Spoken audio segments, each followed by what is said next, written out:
Good day to this introductory level training activity on WICT problem training.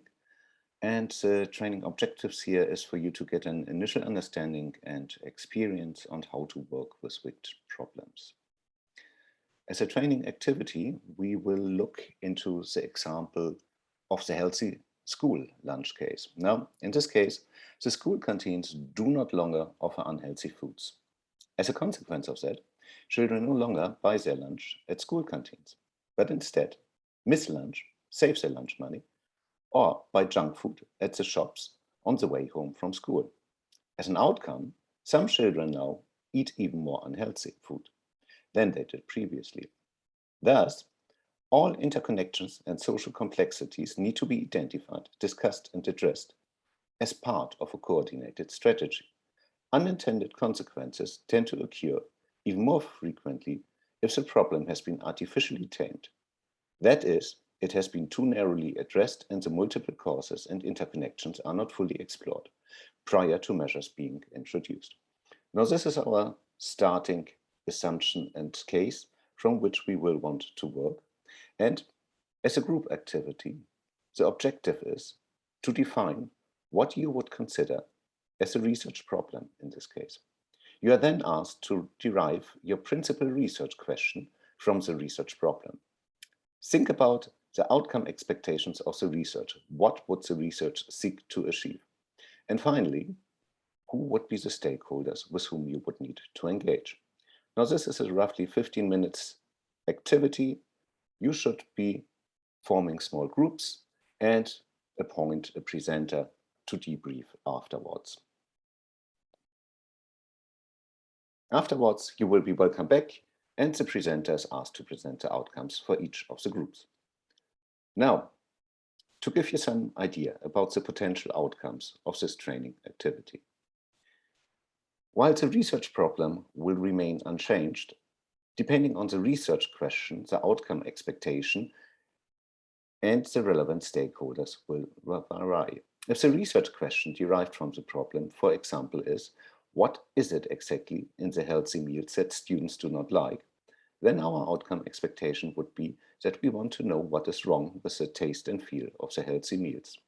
Relevant stakeholders to this research questions with whom you want to engage would be students, parents, canteen staff, nutritionists. Contrary to that, if our research question would be what menu plan would we need to implement so to assure that students are motivated to eat in school, then our outcome expectations would be that we want to assure that students take their lunch in the canteen. And the relevant stakeholders to this research question are the same than for the first research question.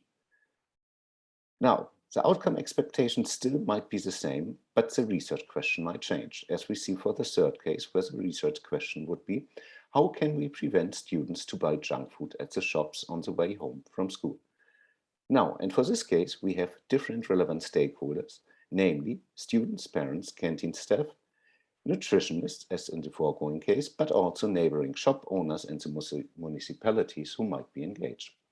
So this is just to show how outcome expectations, stakeholders, and research questions can change depending on what we want to achieve in our research.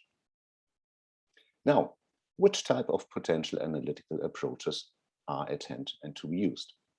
As we explained in our webinar on how to work with big problems, using criteria-based reasoning and derived actions might be a way that allows us to avoid working over just randoms and guesses, but to allow us to identify clear issues and then to resolve them.